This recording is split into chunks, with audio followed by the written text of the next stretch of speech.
2013 সালে শাপলা চত্বরে হেফাজতে ইসলামের সমাবেশে হত্যাযজ্ঞের ঘটনায় তদন্ত প্রতিবেদন হাতে পেয়েছে প্রসিকিউশন। এতে আসামি করা হয়েছে ক্ষমতাচ্যুত প্রধানমন্ত্রী শেখ হাসিনা, সাবেক সেনাপ্রধান জেনারেল আজিজ, সাংবাদিক মোজাম্মেল বাবু, ফারজানা রূপা সহ 41 জনকে। এক সংবাদ সম্মেলনে চিফ প্রসিকিউটর আমিনুল ইসলাম বলেন, হত্যাযজ্ঞে 61 জনের মৃত্যুর তথ্য মিলেছে। এদের মধ্যে 58 জনকে শনাক্ত করা গেছে। আরও জানাচ্ছেন রাজীব আহমেদ।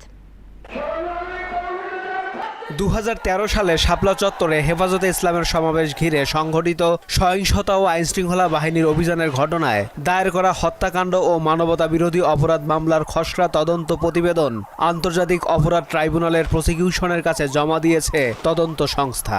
এতে ক্ষমতাচ্যুত প্রধানমন্ত্রী শেখ হাসিনাকে প্রধান আসামি করা হয়। তবে তদন্ত এবং গ্রেপ্তার প্রক্রিয়া ব্যাহত হতে পারে এমন বিবেচনায় অন্য আসামিদের পরিচয় ও সংখ্যা প্রকাশ করেনি প্রসিকিউশন।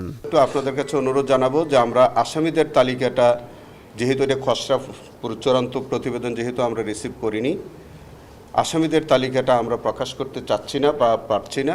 এই মামলার চূড়ান্ত প্রতিবেদন দেওয়া হবে আগামী 21 জুলাই। চিফ প্রসিকিউটর জানান, শাপলা চত্বরে সংঘটিত সহিংসতার ঘটনায় 61 জন নিহতের তথ্য মিলেছে। খসড়া তালিকায় আমরা যেটা সংখ্যা পেয়েছিলাম এটা আপনাদের কাছে প্রকাশ করাই যায়। সেখানে হচ্ছে আমরা প্রায় 61 জনের একটা তালিকা আমরা পেয়েছিলাম, কিন্তু আমরা 58 জনকে আমরা আইডেন্টিফাই ইতোমধ্যে আমরা করতে পেরেছি, আর বাকিদের আমরা আইডেন্টিফিকেশনটা আমরা সম্ভব হয়নি। এদিকে এই মামলার তদন্তের অগ্রগতি জানতে রবিবার চিফ প্রসিকিউটরের কার্যালয়ে যান হেফাজতে ইসলামের একটি প্রতিনিধি দল।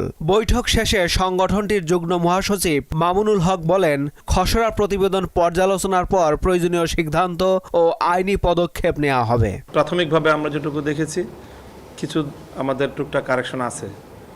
সেই কারেকশন আমরা এখনই ফাইনাল বলি নেই, আমরা একটু পর্যালোচনা করে আমরা এই আজকে 2-1 দিনের মধ্যেই আমাদের কারেকশনের কথাগুলো আমরা ওনাদেরকে বলবো। বিচার প্রক্রিয়া স্বচ্ছতার সঙ্গে এগিয়ে যাবে বলেও প্রত্যাশা জানান তিনি। আমাদের যে অভিযোগ ছিল, এই রিপোর্ট, খসড়া রিপোর্ট তার কাছাকাছি আছে।